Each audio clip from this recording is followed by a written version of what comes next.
Which dynasty assets could plummet in value? We'll talk about that in today's video. As always, make sure to like and subscribe to the channel. We are one subscriber away from 1,200 subscribers. Actually, by the time you're watching this, we may already hit 1,200. But anyways, subscribe and help us get to 1,300. And also, real quick, before we get into it, join our Discord. Link is in the description of this video. It is free to join. We're doing a giveaway. Very simple. All you have to do, join our Discord. Go to the channel that says giveaway, type hello, hi, a GIF, and you will be entered into the giveaway. The giveaway is a free team review. We're going to be drawing the name after the first round. We're going to go live after the first round of the NFL draft, and that's when we will draw the name. So very simple. We want to give this away. All you have to do is join our Discord. If you watched the video a couple of days ago, we put out a video about some players that could kind of skyrocket in value, that could boom in value. It's not necessarily a buy low type of video, but more of a, hey, these are some assets that really could double in value if everything goes right. Okay. And today we're going to talk about the opposite. Players that could kind of plummet in value. Now, I'm going to avoid the older players. I'm going to avoid injuries, right? It's just too easy. Of course, older players are going to fall in value. That's just how Dynasty works. Of course, if a player gets injured, he's going to fall in value. That's how Dynasty works. This is more about if they don't live up to expectations, to performance, that they're teetering between, staying where they are and kind of plummeting in value. Starting off with the quarterback position, we have Justin Herbert. Now, I know I bring up Justin Herbert a lot. It's like a down tier guy or a sell high type of guy. And this is not a sell high video. And I'm a Chargers fan, by the way. If I had to choose one team to cheer for, I'm a Chargers fan. I grew up a San Diego Chargers fan, less of a Chargers fan now that they're in LA, but still a Chargers fan from a distance. And I like Herbert. I think he's a great quarterback. I just think that Justin Herbert is a little bit overrated in his dynasty value. I think he's a great quarterback in the NFL. I just don't know exactly what that means for fantasy. Now, Justin Herbert obviously came onto the scenes and he was awesome. He took over. He was the QB9 in points per game his rookie year. And then he followed that up with the QB2 season and averaged 23.3 points per game. Since then, Justin Herbert has not, I don't think, averaged over 20 points a game. 2022, it was 17 points. 2023, it was 18.5 points. And last year, it was 17 points. He's been kind of a mid to high end QB2, not so much a top 12 guy in terms of his points per game, averaging 17 to 18.5 points. I don't really see that changing for Herbert. I'd be very surprised in 4-point per passing touchdown if Herbert really got over 21.5 points per game. I would be a little bit surprised. That means they probably had he could have a plus touchdown year where they're just super efficient around the end zone, around the red zone. And he passes for 35 touchdowns and runs in 5 more, and he has 40 plus touchdowns. Gone are the days where he's going to throw 700 times in a season. It's just not going to happen. That's just not how Harbaugh wants to run his offense, and nor should they. They're probably a better team with Herbert throwing the ball less, just because that means they're a little bit more efficient. I kind of see Herbert floating around the 4,000 passing yards and 30 touchdowns would be a good season, anywhere from 25 to 30 touchdowns. And just being super efficient. Could he have a 35 touchdown season? Sure. Can he run a little bit more like he did last year? Yeah. I don't think they're going to really use him that much more than they did in the run game last year. He had his best season. It was 18 yards a game, which is good, but it's not like difference-making stuff. It's nice to get 1.5 points or so, almost 2 points per game, in rushing production, but I don't really see it going much higher than that. And that's not necessarily, anything to set you apart. So I think he just kind of falls into this giant bucket of quarterbacks who are good quarterbacks. They're good to have on your team. They're valuable for Superflex. They're nice QB2s, but there's a lot of these guys that I think I could find.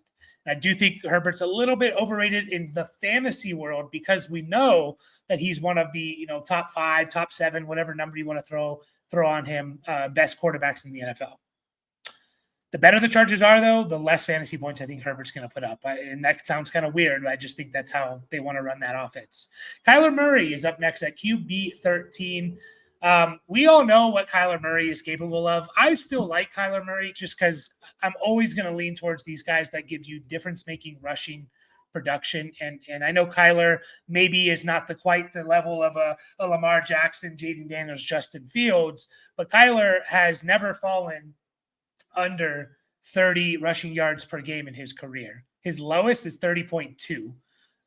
He's always been over 30, and he's reached over 50 one year back in 2020. Now, I don't think he's going to average 50 yards rushing per game like he did in 2020, but I still think he's going to be right around his career average of between 30 and 35 yards per game.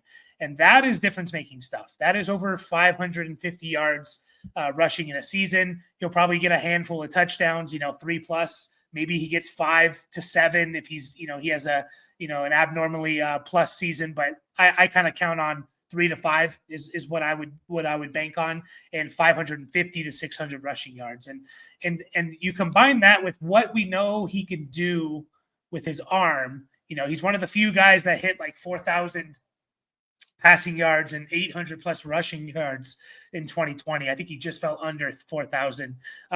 It needs to come together. It needs to be more consistent. It needs to stop being so boom bust. I think we could see finally Kyler. I know it feels like we've been saying this since 2020, right? It's like, come on, Kyler, like get back to what you were. Feels like we've been saying it since then, but I still believe in it. I mean, for reference, Kyler Murray averaged more points per game, almost 2 points more per game than Justin Herbert. Why should Justin Herbert be ranked, higher than Kyler Murray, right? It was about a point more per game, not 2. Why should Justin Herbert be that much higher than Kyler? Is it just because we don't believe in Kyler's long-term future? Maybe you can make an argument, but this is a guy that has proven enough in the NFL that he's going to have a job for a while, whether it's on the Cardinals or somewhere else, whatever. He's going to have a job for a while. And man, like if Marvin Harrison hits and starts to produce like we think he could, you have Trey McBride, you have a guy like Michael Wilson, you have some running backs there. Like it could all kind of come together a little bit. So I still think we could see in the next couple of years a top 5 Kyler Murray season.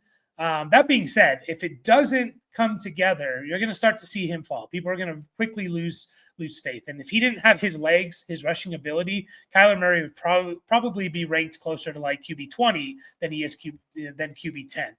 But the rushing ability kind of keeps him afloat. But we can only just like bank on that for so long, right? We can only just think about that for so long.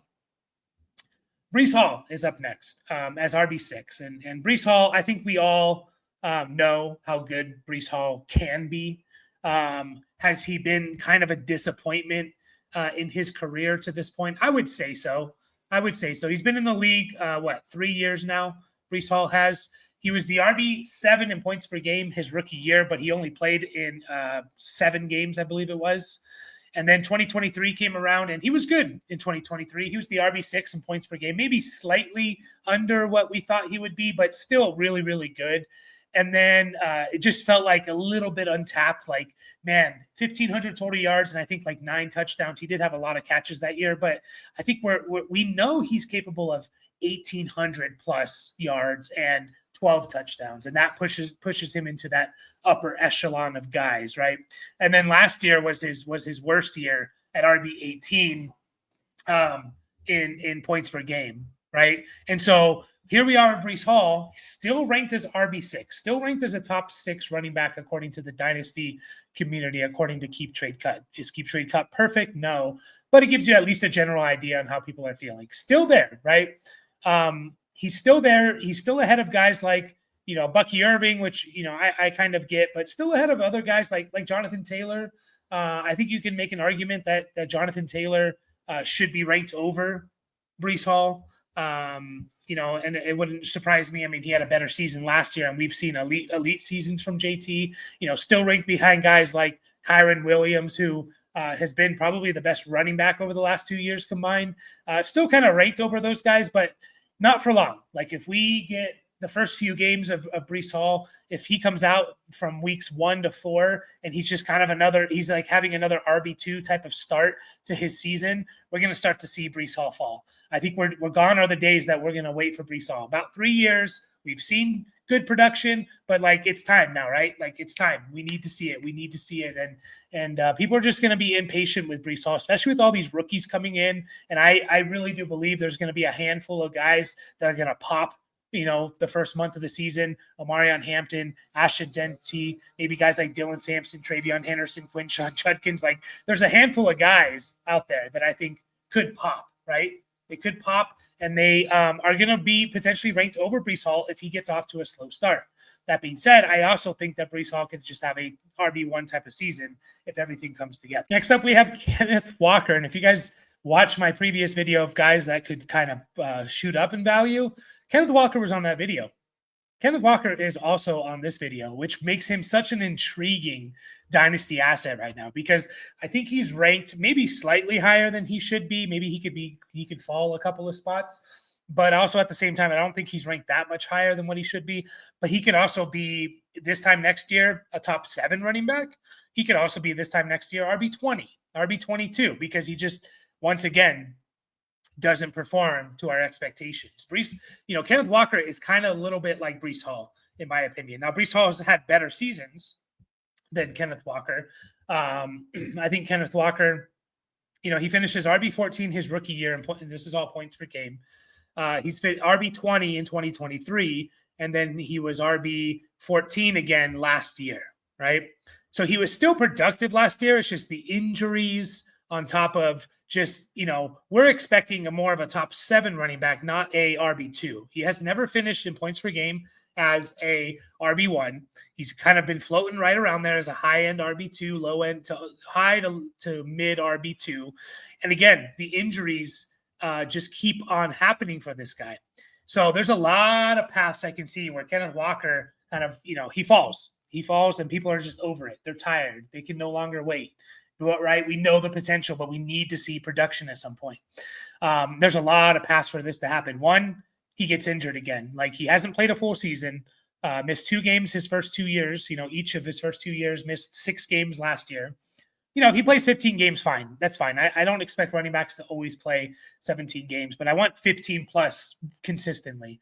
That could happen. If he gets injured, he's going to fall. Now, I know I talked about I don't want to talk about injuries and stuff like that because that can happen to anyone. But I think it's particularly important for Kenneth Walker because I think the mindset around Kenneth Walker is that he's injury prone. I mean, someone left a comment on the last video, and I don't necessarily disagree with them, saying, look, I'm done with Kenneth Walker. He misses too many games. So if that happens again this year, people are going to be, out on him. If Zach Charbonnet starts to take more work from him, people are going to, Kenneth Walker's going to fall in value. So he's just that one of those assets, man. Like I like taking a risk because I feel like we're in for a top 5, top 7 running back season from Kenneth Walker next year.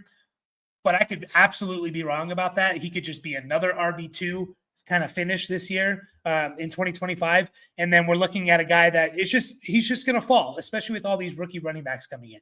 That he's just going to fall. I think there's only 2. Now, there's 3 rookie running backs that are ranked ahead of him. He's right behind Travion Henderson. This time next year, we could be talking about 4 or 5 rookies from this class coming up that are ranked ahead of Kenneth Walker. So he's a volatile asset for sure. Super interesting in my opinion, just because the range of outcomes. Into some wide receivers here, Garrett Wilson. I think this is pretty self-explanatory. It's like this is another player. It's like we know you're good. We need to see production, though. We can only hold you in high esteem from draft capital or what we think you're capable of for so long, right? Garrett Wilson is another guy. He's been in the league now for 3 years. In half PPR, he's finished in points per game as wide receiver 31 in 2022. Wide receiver, is he getting a phone call? Wide receiver 39 in 2023. And then last year, which was his best year, he finished as wide receiver 23. So his best season has barely been in points per game, a wide receiver 2, just barely a wide receiver 2. Now we're at a situation where they have Justin Fields. They have their quarterback, at least for this year. Who knows? Maybe they draft someone, but they have their quarterback for this year. But it's Justin Fields. Like, I know we're not super confident that Justin Fields is going to give Garrett Wilson that top, 12 season that we all know he's capable of, right? We all know it. Now, you're holding out hope potentially that Garrett Wilson, has a DJ Moore like season with Justin Fields. and DJ Moore and Justin Fields in 2023, DJ Moore was the wide receiver 10 in points per game. That's what we're hoping for, right? That's really what we're hoping for. If that doesn't happen this year, he's going to fall. He's going to fall, and it's going to need a team change for him to rise in rankings, right? It's going to need a team change, but we can only bank on like what we see and what we think we expect and expectations for so long before we just say, you know what, this guy is who he is.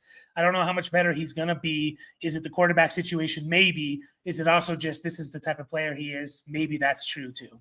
Kind of like with the next guy in Zay Flowers, where it's just like talk about this guy's again another guy where if he's on another team, we probably have him way higher. But the truth of the matter is his best finish over his first 2 years is wide receiver 32 in points per game. So he's a wide receiver 3 in production the last 2 years. Last year, he was 10.1 points per game and as the wide receiver 36, right? Now, if you take out the game he left early, he was a little bit higher. He was wide receiver 33. And I feel less optimistic about Zay Flowers than I do a guy like Garrett Wilson. It's like, what is the ceiling for Zay Flowers? We have never seen the best season we've ever seen from a Ravens wide receiver with Lamar Jackson as the quarterback, I think is Marquise Brown back in like 2021. And if I remember correctly, Marquise Brown that year, he had like over 1,000 yards. Yeah, he had 1,008 yards, 90 catches, 6 touchdowns in 2021. I believe, and I'm going to double check this, that he was like wide receiver 25 in points per game or something. Let's see here. Marquise Brown was wide receiver 29 in points per game that year.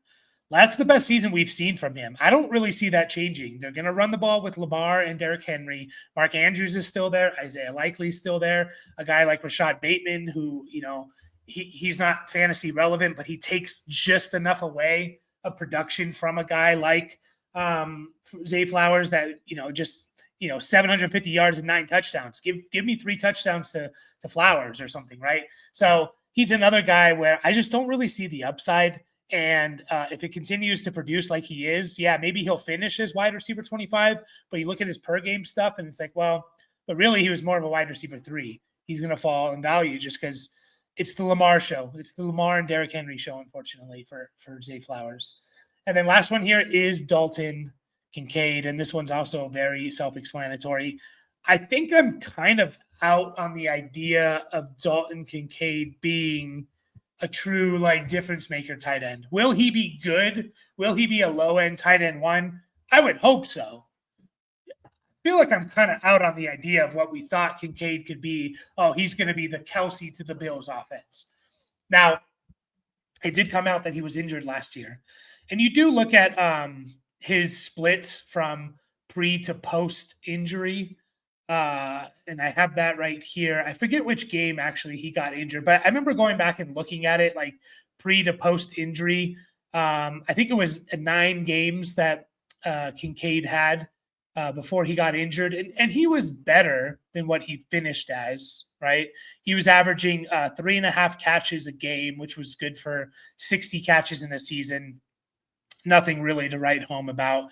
And he was averaging 37 yards per game. So for 600, he literally falls into that boat of like a 4-catch, 50-yard tight end, 3 to 5 catches, 30 to 60-yard tight end, and he'll catch the occasional touchdown.